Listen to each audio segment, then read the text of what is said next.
दोस्तों कैसे हैं आप सब। मुझे उम्मीद है आप लोग बहुत अच्छे होंगे। दोस्तों आज हो चुका है 24 जून 2021। तो आज की बिहार की टॉप न्यूज लेकर आए हैं आपके लिए। दोस्तों वीडियो स्टार्ट करने से पहले आपसे एक रिक्वेस्ट है, अगर आप नए आए इस चैनल पर तो फिर चैनल को सब्सक्राइब करके बेल आइकन को भी प्रेस कर दीजिए और साथ में वीडियो को लाइक कर दीजिए, अपने दोस्तों के साथ शेयर भी कीजिए। तो चलिए दोस्तों स्टार्ट करते हैं आज की पूरे बिहार की टॉप न्यूज। दोस्तों बिहार में हुए एसटीईटी एग्जाम पास करने वाले सभी लोगों की नौकरी पक्की है। जी हां, क्योंकि विभाग ने सिर्फ उन लोगों का ही रिजल्ट जारी किया है जो लोग पास हैं। जी हां, तथा जो मेरिट लिस्ट में शामिल है इन लोगों की नौकरी लगभग तय मानी जा रही है। ताजा रिपोर्ट के अनुसार विभाग ने 9वीं और 10वीं के लिए कुल 25,270 सीट तय की थी, जबकि 11वीं और 12वीं के लिए 12,170 सीटें तय की गई थी। इसमें कुल 30,676 अभ्यर्थी पास हुए हैं, जबकि 6,794 सीटें खाली रह गई है। आपको बता दें कि बिहार एसटीईटी में जिन अभ्यर्थियों को पास किया गया है उन्हें पहले दौर के काउंसलिंग में बुलाया जाएगा, जहां इनके दस्तावेजों की जांच की जाएगी। इसके बाद इन्हें सीधे ज्वाइन कराया जाएगा। इसको लेकर विभाग ने तैयारियां शुरू कर दी है। दोस्तों बिहार में घरों तक पहुंचने वाला पानी अब मुफ्त में नहीं दिया जाएगा। इसके लिए बिहार सरकार रुपये वसूलेगी। इसके अलावा पानी की बर्बादी के लिए भी बिहार सरकार ने एक योजना बनाई है।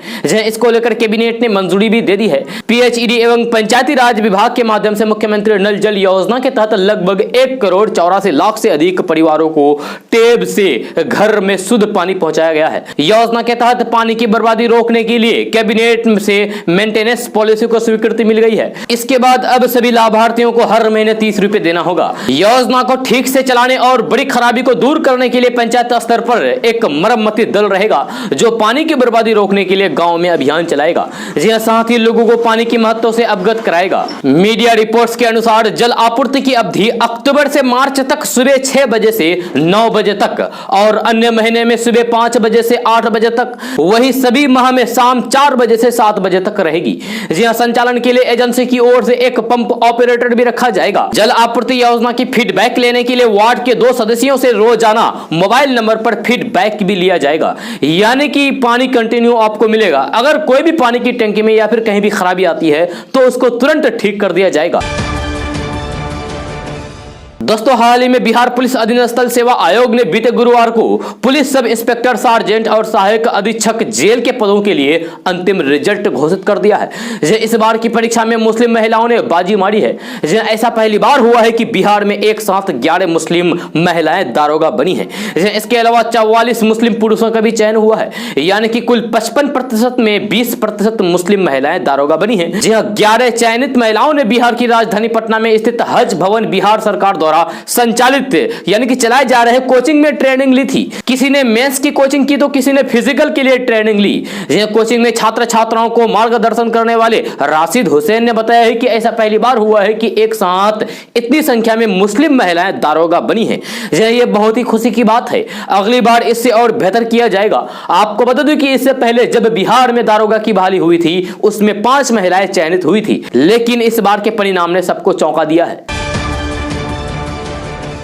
दोस्तों बाढ़ का प्रकोप और उसका दंश केवल वही व्यक्ति समझ सकता है जिसने बाढ़ के बीच अपना कभी जीवन बिताया हो या फिर बाढ़ग्रस्त इलाके में रह रहा हो। जी हां, रहा हो। बिहार में बाढ़ केवल अपने साथ तबाही लेकर नहीं आती, बल्कि विभिन्न इलाकों से जीव जंतुओं को भी अपने साथ बहाकर यहां वहां ले जाती है। जी हां, बाढ़ का पानी किसी के आगे नहीं रुकता और रास्ते में आने वाले खेत, जमीन, जीव जंतुओं और इंसानों को अपने साथ बहाकर ले जाता है। इसी कड़ी में बेतिया जिले में एक मगरमच्छ बाढ़ के पानी में बहकर गांव में आ गया, जिससे हरकत मच गया। बेतिया जिले के रामनगर थाना क्षेत्र के भावल मध्य विद्यालय के पास संजय सिंह के तालाब में अचानक कहीं से मगरमच्छ आ गया। इस मामले पर ग्रामीणों का कहना है कि गंडक नदी से बाढ़ के पानी में बहकर यह मगरमच्छ गांव के तालाब में आ गया है। इसके तालाब में आने से संजय सिंह के तालाब की कई मछलियां मर गई और फिर उन्हें काफी नुकसान भी हुआ। ग्रामीणों द्वारा सूचना दिए जाने पर वन विभाग की टीम भावल गांव पहुंची और रेस्क्यू ऑपरेशन शुरू किया। काफी मशक्कत के बाद वन विभाग द्वारा जाल में मगरमच्छ को फंसा लिया। दोस्तों वरिष्ठ पत्रकार पुण्य प्रसून वाजपेयी सोशल मीडिया पर काफी एक्टिव रहते हैं। जी आए दिन वाजपेयी अपने पोस्ट के जरिए मोदी सरकार पर निशाना साधते रहते हैं। जी इस बार भी अपने एक पोस्ट पर वह मोदी सरकार पर तंज कसते हुए दिख रहे हैं। जी पुण्य प्रसून वाजपेयी कहते हैं कि भूल जाइए बीमारी, भूल जाइए बेरोजगारी, आइए करें चुनाव की तैयारी। जी अपने इस पोस्ट के साथ वाजपेयी ने एक वीडियो लिंक भी शेयर किया है, जिसमें वह कहते दिखे हैं कि आजाद भारत में अगर भारत किसी की गुलामी करता है तो वह है चुनावी राजनीति। चुनावी राजनीति की डुगडुगी बजा दीजिए और उसके बाद देखिए। उसके बाद पुण्य प्रसून ने वीडियो में कहा है कि आपको शिक्षा नहीं मिल पा रही है, कोई व्यवस्था या फिर इंफ्रास्ट्रक्चर है या नहीं, कोई मायने नहीं रखता है, आपको इलाज भी मिल पाता है या नहीं। जब वाजपेयी वीडियो में कहते हैं कि देश में महामारी फैली हुई है, लोग मर रहे हैं, मुआवजा तक देने का पैसा नहीं है, यह देश कर्ज में डूबा है, राज्य कंगाल हो चले हैं, लेकिन यह सब कोई माने नहीं रखता, क्योंकि चुनावी डुगडुगी बजते ही इस देश के भीतर के तमाम संवैधानिक संस्था उस डुगडुगी पर नाचने लगते हैं। यह मान लिया जाता है कि लोकतंत्र यही है। उन्होंने आगे कहा है कि चाहे इस देश में कंगाली की स्थिति आ जाए, चुनाव दर चुनाव होते हैं, लेकिन राज्य कंगाल हो जाते हैं। किसी भी जगह पर चुनाव के बाद भी कुछ नहीं बदलता, जब किसी जगह पर सत्ता बदल जाती है लेकिन फिर भी किसी को कुछ नहीं मिलता। जब पुण्य प्रसून वाजपेयी आगे कहते हैं कि तो भारत को राजनीति की भट्टी में झोंकने की तैयारी एक बार फिर से हो चली है। दरअसल 2022 में एक ऐसी चुनावी वर्ष है जिसमें 6 राज्यों में चुनाव होगा। 5 राज्यों के चुनाव तो 2022 शुरू होते ही नजर आएंगे। इसमें उत्तर प्रदेश, पंजाब, उत्तराखंड, मणिपुर और गोवा, करीब 17 करोड़ से ज्यादा लोग वोट डालेंगे। साल बीते बीते अक्टूबर नवंबर तक गुजरात में चुनाव की डुगडुगी बज जाएगी। दोस्तों करीब 2 महीने बाद नेता प्रतिपक्ष तेजस्वी यादव कल सुबह पटना पहुंच गए। जी और पहुंचते ही उन्होंने महंगाई जैसे मुद्दे पर सरकार को घेरा है। तेजस्वी यादव ने कहा है कि बिहार में पेट्रोल के दाम तेजी से बढ़ते जा रहे हैं। बेरोजगारी का भी हाल ऐसा है कि यहां युवा डिग्री होने के बावजूद भी खाली हाथ घूम रहे हैं। इतना ही नहीं, छोटे मोटे व्यापार भी अब धीरे धीरे बंद होते जा रहे हैं। बिहार अब पूरी तरीके से बदहाल की राह पर चल चुका है। तेजस्वी यादव ने कहा है कि नीतीश कुमार अब अपने जीवन के बचे हुए समय में भी बिहार को बर्बाद करने में लगे हुए हैं। मुख्यमंत्री भी हुए तोड़ जोड़ की राजनीति करके ही बने हैं। उन्होंने लोजपा में मचे सियासी घमासान का भी मास्टरमाइंड नीतीश कुमार को ही बताया। जी हां, उन्होंने कहा है कि नीतीश जितना दिमाग तोड़ फोड़ में लगाते हैं, उतना अगर दिमाग बिहार में विकास में लगाए तो फिर वे काफी कुछ बदल सकता है। जी नीतीश द्वारा लोजपा में मचे सियासी घमासान से पल्ला झाड़ लेने के मामले पर तेजस्वी यादव ने कहा है कि मुख्यमंत्री बहुत भोले हैं, उन्हें किसी बात की कोई जानकारी ही नहीं होती है। उन्हें यह भी नहीं पता है कि बिहार में महंगाई और बेरोजगारी की क्या स्थिति है। आज भी पुल बनने के कुछ ही दिन बाद गिर जाते हैं। नीतीश कुमार इन सब से बेखबर अलग तोड़ फोड़ की राजनीति करने में लगे हुए हैं। इसके अलावा तेजस्वी यादव ने पटना पहुंचते ही पिता लालू प्रसाद यादव की सेहत को लेकर यानी कि सेहत से जुड़े हुए अपडेट दिए। जी हां, उन्होंने कहा है कि डॉक्टरों की देखरेख में अभी इलाज जारी है, लेकिन आने वाले दिनों में जल्द ही लालू यादव पटना आ सकते हैं। यह कोरोना को देखते हुए अभी विशेष ध्यान रखा जा रहा है। तेजस्वी यादव ने कहा है कि लालू प्रसाद की सेहत स्थिर है और वे डॉक्टरों की देखरेख में ही। पत्रकारों द्वारा लंबे दिनों तक बिहार से बाहर रहने के प्रश्न के उत्तर में यानी कि जवाब में उन्होंने कहा है कि वो एक नेता के साथ एक बेटा भी है, इसलिए वे दिल्ली में थे। लालू प्रसाद पर ध्यान देने की जरूरत है। उन्होंने उम्मीद जताते हुए कहा है कि लालू प्रसाद जल्द ही पटना लौट सकते हैं। दोस्तों साल 2021 आधा खत्म होने वाला है। जी 7 दिन बाद जुलाई महीने की शुरुआत होने वाली है। जुलाई की शुरुआत के साथ ही कई बैंकिंग नियमों में बदलाव होने वाला है। जी इसके अलावा 1 जुलाई से रसोई गैस के सिलेंडर की कीमतों में भी बदलाव हो सकता है। जी 1 जुलाई कई मायनों में अहम है, क्योंकि इस दिन से करीब 8 बैंकों के खाता धारकों पर भी असर पड़ने वाला है और उनकी बैंक की डिटेल्स चेंज होने वाली है। जी ऐसे में जानते हैं कि 1 जुलाई से किन किन नियमों में बदलाव होने वाला है।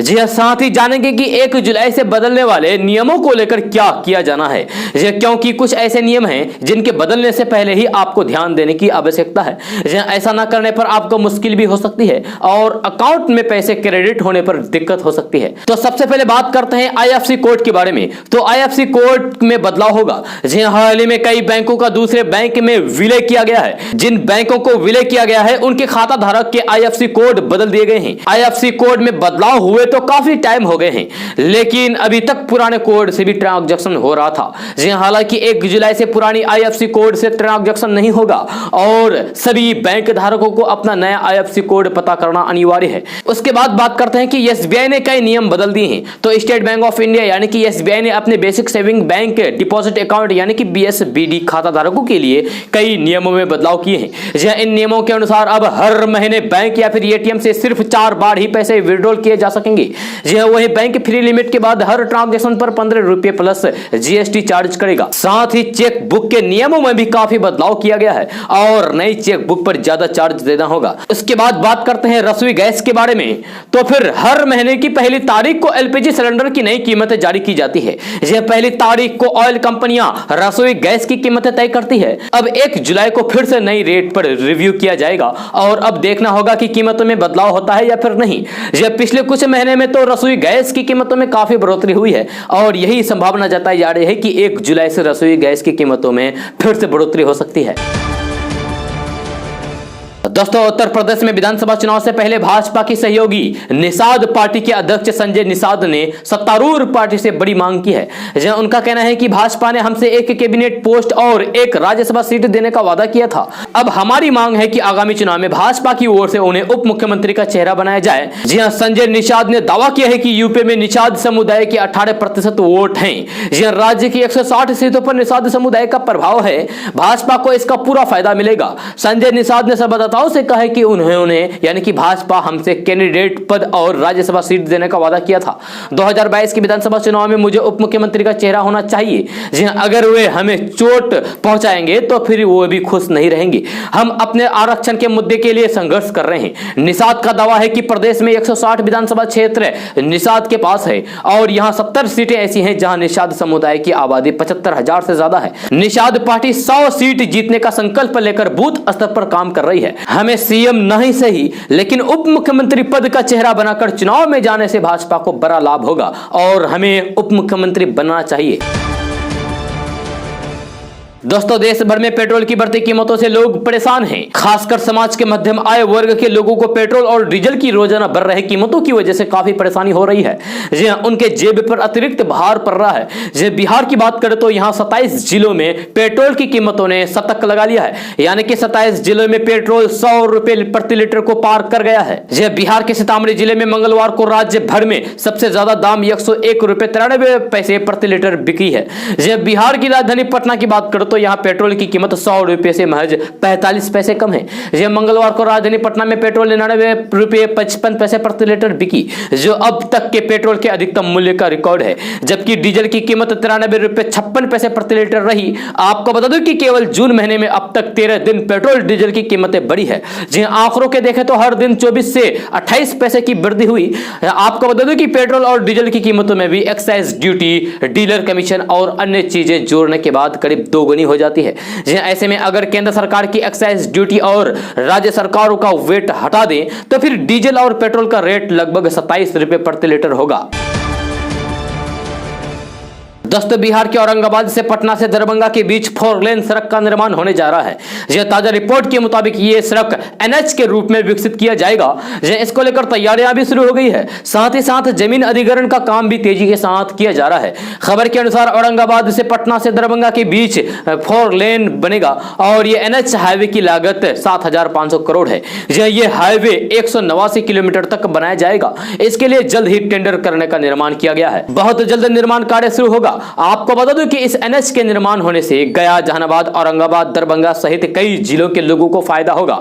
लोग कम समय में कहीं भी आ जा सकते हैं। साथ ही साथ लोगों को जाम की समस्या से भी छुटकारा मिल सकता है। जी हां, औरंगाबाद से पटना से दरभंगा के बीच 4 लेन सड़क के कार्यों में लगे अधिकारियों का कहना है कि इसके भू अर्जन का काम तेजी से चल रहा है।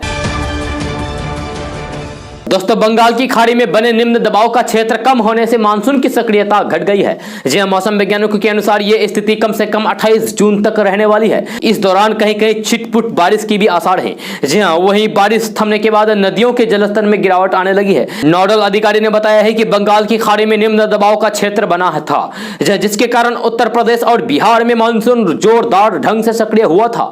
जी अब निम्न दबाव के क्षेत्र का प्रभाव अचानक कम हो गया है और बिहार में मानसून की सक्रियता लोकप्रियता काफी घट गई है। जो नोडल अधिकारी ने आशंका जताई है कि ये स्थिति कम से कम 28 जून तक रह सकती है। 28 जून के बाद मानसून के एक बार फिर से सक्रिय होने की संभावना है। इस बीच मुजफ्फरपुर सहित बिहार के अलग अलग हिस्सों में छिटपुट बारिश होगी। मानसून की शुरुआत में जिस तरीके से बारिश ने जोर पकड़ा था, फिलहाल अब वैसी स्थिति नहीं रह गई है। हल्के बादल और धूप के साथ हवा में नमी के कारण गर्मी और उमस बढ़ने की संभावना है। दोस्तों, अक्सर किसी नोट के काफी ज्यादा पुराने हो जाने पर और किसी नोट के फट जाने पर उसे बेकार मान लिया जाता है, लेकिन आरबीआई के अनुसार इन नोट को बैंक में जाकर बदलवाया जा सकता है। अगर आपके पास भी कई ऐसे नोट हैं जो काफी पुराने हो गए हैं या फिर फट गए हैं, तो फिर आप उन्हें बैंक में जाकर चेंज करवा सकते हैं, यानी कि बदलवा सकते हैं। बैंक इस काम के लिए आपसे एक चार्ज भी वसूलता है और उसके बाद आपके नोट चेंज होते हैं। ऐसे में आज हम आपको बताते हैं कि इन नोटों को किस तरीके से चेंज करवाया जाता है और इसे चेंज करवाने की फीस क्या है। साथ ही जानते हैं कि फटे पुराने नोट से जुड़े नियमों के बारे में, जिनके बारे में आप पहले से शायद ही जानते होंगे। अगर किसी के पास कई सारे पुराने या फिर फटे हुए नोट हैं, तो फिर आप बैंक में जाकर इसे चेंज करवा सकते हैं, बदलवा सकते हैं। ऐसा नहीं है कि आपके सभी नोट के उतने ही पैसे वापस मिल जाएंगे। आपके ओर से दिए जा रहे नोट के हालात को देखते हुए डिसाइड किया जाता है कि एक नोट के कितने रुपए लगेंगे। मान लीजिए कि 2000 रुपए के नोट का 88 वर्ग सेंटीमीटर होने पर पूरा पैसा मिलेगा, लेकिन 44 वर्ग सेंटीमीटर पर आधा ही मूल्य मिलेगा। इसी तरीके से 2000 रुपए फटे नोट में 78 वर्ग सेंटीमीटर हिस्सा देने पर पूरा पैसा मिलेगा। जी हां, मगर 39 वर्ग सेंटीमीटर पर आधा पैसा मिलेगा। साथ ही यह नोट के आधार पर भी निर्भर करता है। दोस्तों, बिहार की औद्योगिक राजधानी बेगूसराय जिले के दिन बहुरेंगे।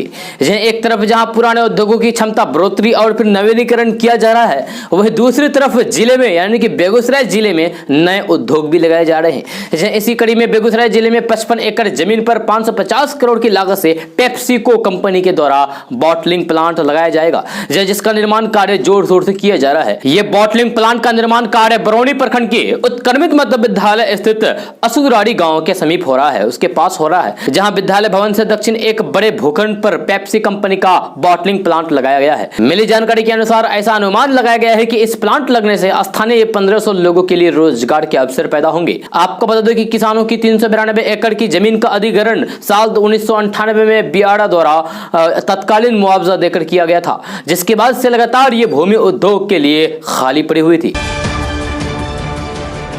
दोस्तों, देश में कोरोना के सक्रिय मामले हर दिन घट रही है, तो इस बात की चर्चा जोर पकड़ने लगे है कि क्या जल्द ही स्कूल खुलेगी। तो कोरोना की दूसरी लहर कमजोर पड़ने के साथ ही कई राज्यों में लॉकडाउन में ढील दी जा रही है। दिल्ली, यूपी, बिहार, झारखंड समेत देश के अलग अलग राज्यों में जनजीवन फिर से पटरी पर लौट रहा है।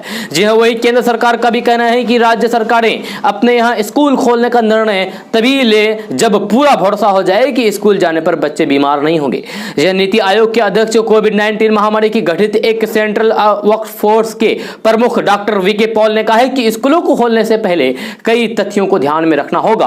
उन्होंने विदेशों का उदाहरण देते हुए कहा है कि उन देशों में स्कूल खोल दिए गए थे, लेकिन फिर उन्हें बंद कर दिया गया। बंद करने का फैसला लेना पड़ा। आपको बता दूं कि कोरोना की पहली लहर के वक्त पिछले साल देशव्यापी लॉकडाउन की घोषणा के साथ ही 25 मार्च से स्कूल बंद हो गए। तब से स्कूल बंद ही पड़े हैं। इस बीच बोर्ड परीक्षाएं भी रद्द की जा चुकी है और अब कुछ फॉर्मूलों के तहत 10वीं और 12वीं के बच्चों के रिजल्ट तैयार किए जा रहे हैं। चूंकि कोरोना की तीसरी लहर की भी गुंजाइश जताई जा रही है, इस कारण यह कहा जाता है कि राज्य सरकारें स्कूल खोलने की दिशा में फूंक फूंक कर ही कदम बढ़ाएगी। इस बीच गर्मी की छुट्टी के बाद ऑनलाइन क्लासेस शुरू हो रहे हैं। बिहार में कोरोना संक्रमण के घटते प्रकोप को देखते हुए अनलॉक की अवधि बढ़ा दी गई है। राज्य में यानी कि बिहार में अब 6 जुलाई तक आंशिक लॉकडाउन लगाया गया है। सरकार ने धार्मिक स्थलों और शिक्षण संस्थानों को फिलहाल बंद रखने का ही आदेश दिया है, जहां ऑनलाइन शिक्षण कार्य किए जा सकेंगे। दोस्तों, धर्मांतरण यानी कि धर्म परिवर्तन के आरोप में पकड़े गए मोहम्मद उमर गौतम और जहांगीर आलम के खिलाफ अब गैंगस्टर एक्ट लगाया जाएगा। इसके साथ ही दोनों आरोपियों के खिलाफ रासुका एक्ट के तहत कार्रवाई की जाएगी। उत्तर प्रदेश के मुख्यमंत्री योगी आदित्यनाथ की तरफ से इसके निर्देश भी दिए गए हैं। पुलिस के मुताबिक धर्मांतरण का पूरा काम दिल्ली के जामिया नगर से कंट्रोल किया गया। सूत्रों से मिली जानकारी के अनुसार अब इस पूरे प्रकरण पर एनआईए भी अपनी नजर बनाए हुए हैं। धर्मांतरण में विदेशों से हो रही फंडिंग के खुलासे के बाद अब केंद्रीय जांच एजेंसियां सतर्क हो गई है। फिलहाल तो अभी दोनों आरोपियों से एसटीएस की टीम पूछताछ कर रही है, लेकिन माना जा रहा है कि अब जल्द ही केंद्रीय जांच एजेंसियां भी दोनों के इस मामले की जानकारी लेंगे।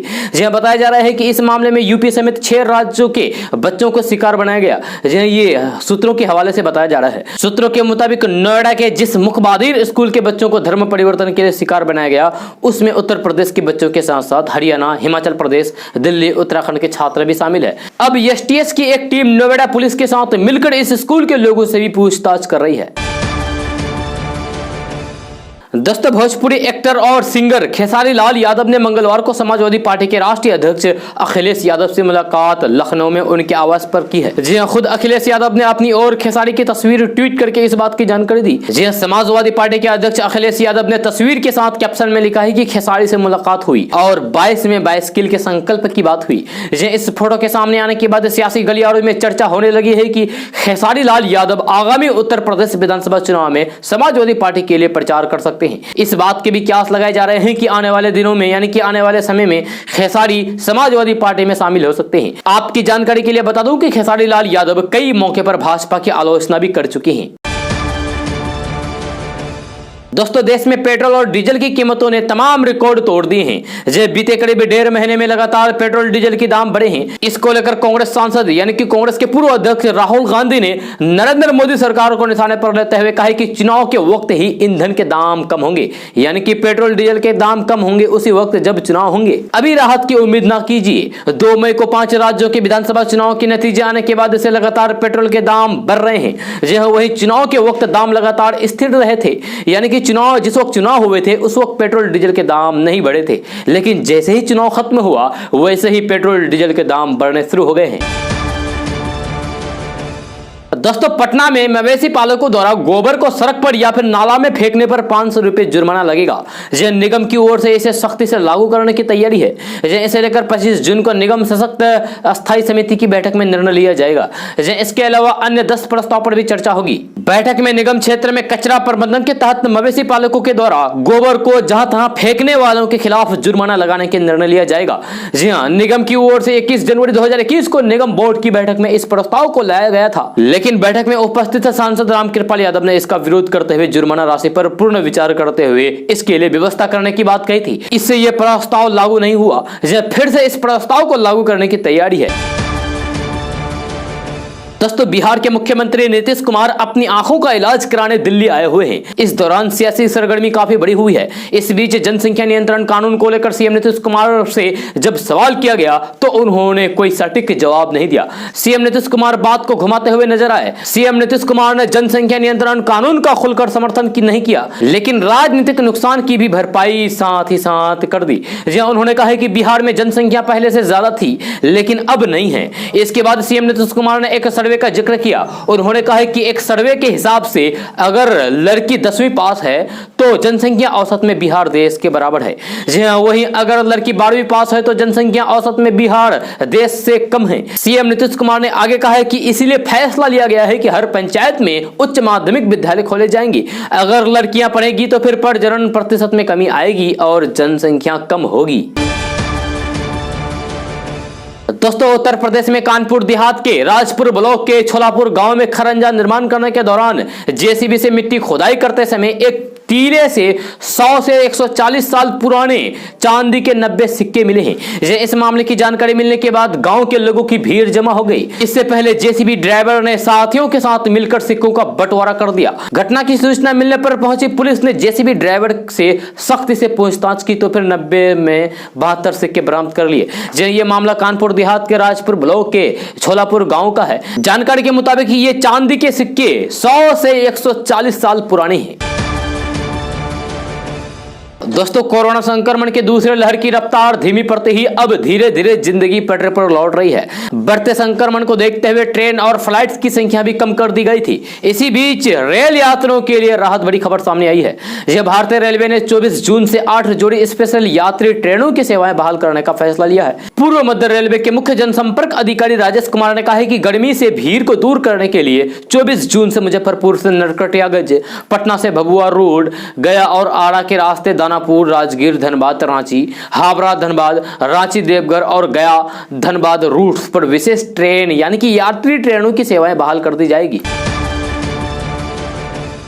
दोस्तों, नेता प्रतिपक्ष तेजस्वी यादव आज करीब 2 महीने के बाद पटना लौट आए हैं। जी हां, और अब इसी के साथ बिहार में सियासत शुरू हो गई है। राजनीतिक दलों के नेताओं के बीच बयानबाजी अब एक के बाद एक शुरू हो गई है। जी हां, वही तेजस्वी यादव के पटना लौटते ही भाजपा प्रदेश अध्यक्ष डॉक्टर संजय जायसवाल ने उन पर हमला बोल दिया। इस दौरान उन्होंने नेता प्रतिपक्ष तेजस्वी यादव को टूरिस्ट करार दे दिया। जी हां, उन्होंने तेजस्वी यादव पर तंज कसते हुए कहा कि बिहार में पर्यटन के लिए जिस तरीके से बाहर के राज्य और देशों से लोग आते हैं, ठीक वैसे ही यहाँ के नेता प्रतिपक्ष तेजस्वी यादव भी कुछ दिनों के लिए टूरिस्ट की तरह ही ठहरने आए हैं। इसके साथ ही संजय जायसवाल ने तेजस्वी यादव का स्वागत भी किया। आपको बता दूं कि नेता प्रतिपक्ष तेजस्वी यादव पटना पहुंचते ही मीडिया कर्मियों द्वारा एयरपोर्ट पर स्पॉट किया गया। दोस्तों, बिहार की उप मुख्यमंत्री रेणु देवी के पर्सनल असिस्टेंट के घर यानी कि बिहार के उप मुख्यमंत्री रेणु देवी के पीए के घर चोरों ने एक बड़ी घटना को अंजाम दिया है। ये चोर लाखों रुपए के सामान और नगद रुपए लेकर रफू चक्कर हो गए, फरार हो गए। मामला प्रकाश में आने के बाद पुलिस छानबीन में जुट गई है। सीसीटीवी फुटेज से चोरों का सुराग लगाने का प्रयास किया जा रहा है। यह मामला समस्तीपुर जिले के मुफस्सिल थाना क्षेत्र का है। यहाँ मोहनपुर में चोरों ने बिहार के उप मुख्यमंत्री रेणु देवी के पर्सनल असिस्टेंट के घर चोरी की एक बड़ी घटना को अंजाम दिया है। बताया जा रहा है कि डिप्टी सीएम रेणु देवी के प्राइवेट सेक्रेटरी नीरज कुमार वर्मा के नवनिर्मित मकान में बीती रात चोरों ने हाथ साफ कर दिया। यह मकान के पीछे का दरवाजा तोड़कर घर में घुसे चोर लाखों रुपए का सामान और 65,000 रुपए कैश लेकर फरार हो गए। दोस्तों, बॉलीवुड की पंगा गर्ल यानी कि कंगना रनौत सोशल मीडिया पर काफी एक्टिव रहती है और तमाम मुद्दों पर अपनी राय रखती है, जिसके चलते उन्हें अक्सर विवादों का सामना करना पड़ता है। हाल ही में कंगना रनौत ने देश का नाम बदलने की सलाह दे डाली है। कंगना रनौत ने इंडिया का नाम बदलकर भारत करने की अपनी इच्छा जाहिर की है। कंगना रनौत ने कहा है कि इंडिया का नाम ब्रिटिश लोगों ने रखा था यानी कि अंग्रेज ने रखा था और ये गुलामी की पहचान है। कंगना रनौत ने इंस्टाग्राम पर 2 स्टोरी पोस्ट की जिसमें उन्होंने भारत और इंडिया के बीच का फर्क बताया। कंगना रनौत ने लिखा है कि अंग्रेजों ने हमें गुलामी वाला नाम इंडिया दिया जिसका मतलब है सिंधु नदी का पूरब। क्या आप एक बच्चे को छोटी नाक दूसरा या फिर सी सेक्शन बुलाएंगे? ये कैसा नाम है? मैं आपको भारत का मतलब बताती हूँ। ये 3 संस्कृति शब्दों भा, रो और तो यानी कि भा से भाव, रो से राग और तो से ताल से बना है भारत। हाँ, गुलाम बनने से पहले हम ये थे। हर नाम में एक स्पंदन है और अंग्रेज जानते थे, इसलिए उन्होंने जगहों नहीं बल्कि लोगों और धरोहरों को भी नए नाम दिया। जी हाँ, हमें अपना खोया हुआ गौरव पाना चाहिए, इसीलिए भारत नाम से इसकी शुरुआत करते हैं और इंडिया हटा देना चाहिए। दोस्तों, योग गुरु बाबा रामदेव ने अपने खिलाफ अलग अलग राज्यों में दर्ज एफआईआर पर रोक लगाने के लिए सुप्रीम कोर्ट का दरवाजा खटखटाया है। रामदेव ने सुप्रीम कोर्ट में याचिका दर्ज करके आईएमए पटना और रायपुर में दर्ज एफआईआर की कार्रवाई पर रोक लगाने और फिर उन्हें दिल्ली में स्थानांतरित किए जाने की मांग की है। दरअसल बाबा रामदेव के खिलाफ कथित तौर पर कोविड-19 के इलाज के लिए इस्तेमाल किए जाने वाले दवाओं के बारे में गलत जानकारियां फैलाने के खिलाफ मामला दर्ज किया गया है। दोस्तों, बिहार में रहने वाले लोगों के लिए बड़ी खबर सामने आ रही है। यह ताजा रिपोर्ट के मुताबिक गंगा नदी पर जेपी सेतु की बगल में नया 4 लेन पुल बनाया जाएगा। इसको लेकर सरकार ने मंजूरी दे दी है। बहुत जल्द इस पुल का निर्माण कार्य शुरू होगा। यह खबर के अनुसार मंगलवार को केंद्रीय सड़क परिवहन एवं राजमार्ग मंत्री नितिन गडकरी, केंद्रीय राज्य मंत्री जनरल वीके सिंह और बिहार सरकार के पथ निर्माण मंत्री नितिन नवीन ने एक साथ बैठक की। इस बैठक में यह निर्णय लिया गया है। आपको बता दें कि पटना एम्स से दीघा, सोनपुर, वैशाली, मनिकपुर, साहिबगंज होते हुए राज्य तक बनने वाला 4 लेन सड़क को इस 4 लेन पुल से जोड़ दिया जाएगा। आपको बता दो कि इस सड़क को केंद्र सरकार एनएच का भी दर्जा देगी। गंगा नदी पर बनने वाले इस पुल से कई जिलों के लोगों को आने जाने में आसानी हो जाएगी। जिन लोगों को जाम का सामना नहीं करना पड़ेगा तथा पटना आने में भी ज्यादा समय नहीं लगेगी। दोस्तों, खाद घोटाले में मनी लॉन्ड्रिंग मामले में ईडी द्वारा गिरफ्तार आरजेडी के राज्यसभा सदस्य अमरिंदर धारी सिंह को राउज एवेन्यू कोर्ट में बड़ा झटका लगा है। दिल्ली के राउज एवेन्यू कोर्ट ने राष्ट्रीय जनता दल के राज्यसभा सदस्य अमरिंदर धारी सिंह को जमानत देने से इनकार कर दिया, साफ इनकार कर दिया। राउज एवेन्यू कोर्ट ने आरोपी की जमानत याचिका को खारिज करते हुए कहा है कि अभी इस मामले में ईडी जांच कर रहा है और अगर अमरिंदर सिंह को जमानत दी जाती है तो फिर ये सबूतों के साथ छेड़छाड़ कर सकते हैं। जहां ऐसे हालात में आरोपी को जमानत नहीं दी जा सकती है। दोस्तों कांग्रेस के पूर्व अध्यक्ष राहुल गांधी ने लिखा है कि बिहार के बाढ़ पीड़ित परिवारों के प्रति मेरी संवेदनाएं। महामारी के समय में यह आपदा एक बड़ी त्रासदी है। मैं कांग्रेस के साथियों से अपील करता हूं कि राहत कार्य में हाथ बटाएं। उन्होंने आगे लिखा है कि हमारा हर कदम जन सहायता के लिए उठे, यही कांग्रेस विचारधारा की असली पहचान है। वैसे ये कोई पहली बार नहीं है जब कोरोना के मुश्किल हालात में भी राहुल गांधी के आह्वान पर कांग्रेस कार्यकर्ताओं ने जनता तक राहत सामग्रियां पहुंचाई थी। दोस्तों बिहार में तबादले का इंतजार कर रहे शिक्षकों और पुस्तकालय अधीक्षकों के लिए एक बड़ी खुशखबरी है। नीतीश सरकार ने शिक्षकों और पुस्तकालय अधीक्षकों के तबादले की तैयारी लगभग पूरी कर ली है। शिक्षकों के ट्रांसफर के लिए ऑनलाइन आवेदन की प्रक्रिया के लिए पोर्टल तैयार कर लिया गया है। मंगलवार को शिक्षा विभाग के अधिकारियों ने तैयार पोर्टल का फाइनल ट्रायल भी देखा। शिक्षा विभाग के अपर मुख्य सचिव संजय कुमार ने बताया कि शिक्षकों के तबादले की प्रक्रिया कब से आरंभ हो, इसको लेकर तैयारियां चल रही है। शिक्षा विभाग के पोर्टल के माध्यम से ऑनलाइन आवेदन लिए जाएंगे और सॉफ्टवेयर के माध्यम से इच्छुक शिक्षकों के तबादले सुनिश्चित होंगे। दोस्तों किशनगंज जिला में क्राइम कंट्रोल के लिए फरार अपराधियों की गिरफ्तारी और कुर्की जब्ती की प्रक्रिया मामले में पुलिस शिथिल है। इसका फायदा अपराधी जमकर उठा रहे हैं और खुलेआम घूमकर आपराधिक वारदातों को अंजाम देकर पुलिस के समक्ष चुनौती पेश कर रहा है। ऐसे फरार अपराधियों को गिरफ्तार करने में पुलिस लंबित वारंट और कुर्की जब्ती के बोझ तले दब रही है। विभिन्न थाना पुलिस के पास अभी 147 वारंट और कुर्की जब्ती का मामला लंबित पड़ा हुआ है। इन मामलों में पुलिस रुचि लेकर कार्रवाई नहीं कर रही है और जिसका नतीजा है कि अपराधियों में पुलिस का इकबाल दिन प्रतिदिन कम होते जा रहे हैं। वही फरार अपराधियों के खिलाफ वारंट और कुर्की जब्ती का आदेश लेने में पुलिस उदासीन बरत रही है।